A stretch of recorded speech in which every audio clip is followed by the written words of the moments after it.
हाय दोस्तों, this is प्रतीक। आज हम बात करेंगे शेयर मार्केट के बारे में। तो क्या है शेयर मार्केट? एक प्लेटफॉर्म है जहां पे हम कंपनी के शेयर बाय या सेल कर सकते हैं। पहले काम मैनुअल होता था, हेडक्वार्टर होता था, वहां लोग जाते थे, जाके शेयर बाय या सेल करते थे। जैसा कि आप स्कैम 1992 अगर वेब सीरीज देखा होगा तो उसमें भी देखा होगा कि लोग जाके किसी शेयर को खरीदते थे या सेल करते थे। लेकिन अगर मैं बात करूं तो अब तो ये फुल्ली ऑटोमेटिक है। अब बहुत सारे ऐप है जहां से आप स्टॉक मार्केट या शेयर मार्केट में पैसे लगा सकते हो। तो फिर हम बात करेंगे कि कंपनी क्यों शेयर मार्केट में लिस्ट होती है। तो होता क्या है कि जब कंपनी ऐसे स्टेज से पहुंच जाती है, उसको लगता है कि अब हम लार्ज स्केल पे एक्सपेंशन करना है, कि वो कंपनी क्या करती है, वो पब्लिक के लिए आईपीओ लॉन्च करती है, इनिशियल पब्लिक ऑफरिंग। उसमें क्या करती है, उस कंपनी को जितना अमाउंट जरूरत होता है एक्सपेंशन के लिए, वो उतने का आईपीओ लाती है, ताकि पब्लिक उसमें इन्वेस्ट करे उसके कंपनी में, और जितना उसको अमाउंट चाहिए एक्सपेंशन के लिए उसको वो मिले। तो इसलिए कंपनी क्या करती है, शेयर मार्केट में लिस्ट होती है ताकि उन्हें एक्सपेंशन के लिए बहुत ढेर सारा पैसा मिल सके। फिर हम बात करेंगे कि कहां से हम शेयर खरीद सकते हैं या बेच सकते हैं। तो जितनी भी कंट्री है सबका अपना स्टॉक एक्सचेंज होता है, जहां पे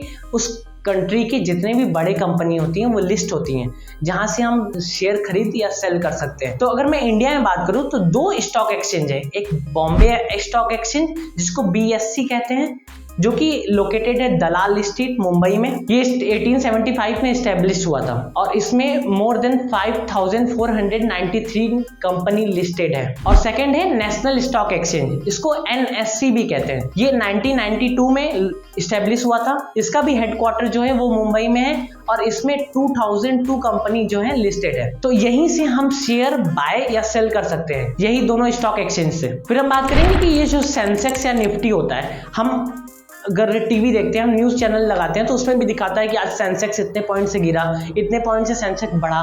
तो या फिर निफ्टी में भी यही होता है कि कितना बढ़ा या घटा। तो ये जो सेंसेक्स और निफ्टी का बढ़ना घटना है, या फिर आप पेपर पढ़ते हो तो रोज दिखाता है कि कितना सेंसेक्स बढ़ा, कितना निफ्टी बढ़ा, कितना गिरा।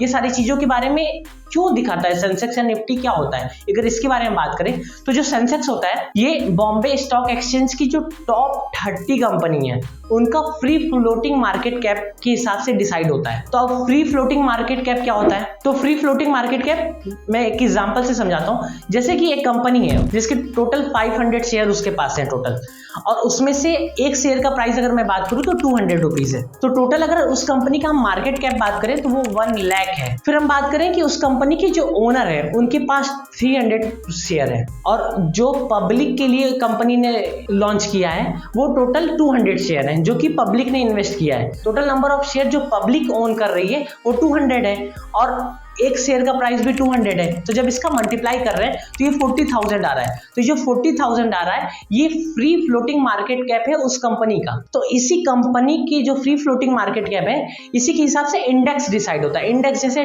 10,000 मार्केट कैप पे 100 सेंसेक्स पॉइंट होगा, तो इस हिसाब से जो है सेंसेक्स डिसाइड होता है। और ऐसे ही निफ्टी डिसाइड होती है। और निफ्टी क्या होता है?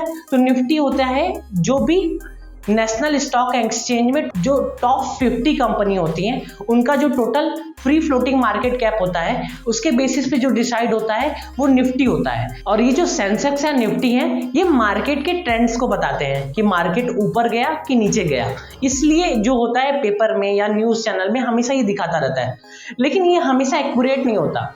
अगर हम बात करें एक्यूरेट कैसे हो सकता है, अगर टॉप 30 कंपनी 30 या 50 कंपनी के हिसाब से अगर टोटल में 5000 या 2000 कंपनी के बारे में कैसे कह सकता हूँ कि मार्केट ऊपर गई कि नीचे।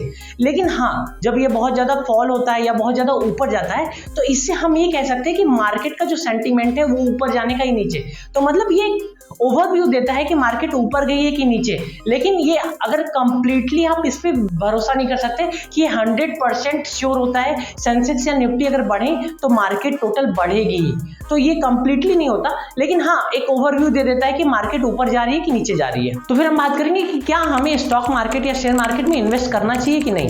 तो ये टोटली आप पे डिपेंड करता है कि आप करना चाहते हो कि नहीं। लेकिन अगर आप एज अ बिजनेस समझ के करते हो तो काफी ज्यादा अच्छा रहेगा। जैसे कि मुझे लगता है कि आने वाले समय में जो इलेक्ट्रिक व्हीकल है इसकी डिमांड बहुत ज्यादा बढ़ने वाली है।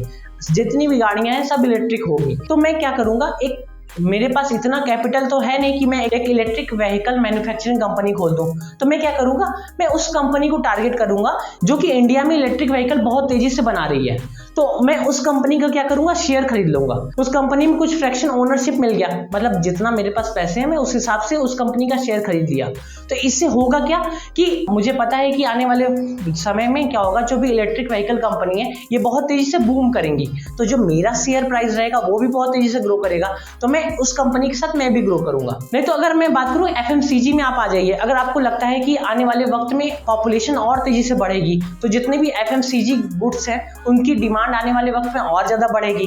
तो आप आईटीसी हो गया, हिंदुस्तान यूनिलीवर हो गया, ऐसे स्टॉक में भी पैसे लगा सकते हो। या फिर आप सोचो कि मुझे लगता है कि आने वाले वक्त में टेक्नोलॉजी और ज्यादा बढ़ेगी, टेक्निकल चीजें और ज्यादा ग्रोथ होंगी, तो आप क्या कर सकते हो, टेक महिंद्रा हो गया, आप टीसीएस हो गया, विप्रो, इन्फोसिस, ऐसे कंपनी में पैसे लगा सकते हो।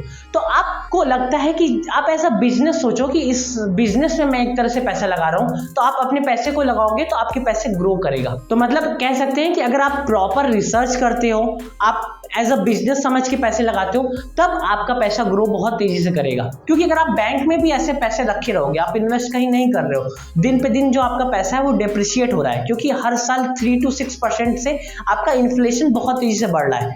तो आप बैंक में अगर पैसा रखे हो और इन्फ्लेशन बढ़ रहा है, तो आपके पैसे की वैल्यू तो कम हो रही है ना। तो इस हिसाब से आप बैंक में पैसा रखना भी आपका सही नहीं है। जो आपके पैसे हैं उसकी वैल्यू कम होती जा रही है, तो आप कहीं ना कहीं इन्वेस्ट करो और उससे रिटर्न अच्छा कमाओ। वॉरेन बफेट ने एक बार कहा था कि अगर आपको लाइफ टाइम काम नहीं करना है, तो आपकी जो पैसे है उसको भी पैसा बनाना पड़ेगा। तभी ऐसा हो सकता है कि आप लाइफ टाइम काम मत करो, आप एक सर्टेन पीरियड के बाद काम करना छोड़ दो, लेकिन आपको पैसे की कमी ना हो, आपके पास पैसा इतना हो कि आपकी पूरी लाइफ सरवाइव कर सको। तो इसीलिए आप इन्वेस्ट करो तो ज्यादा अच्छा रहेगा, लेकिन हाँ, प्रॉपर रिसर्च से।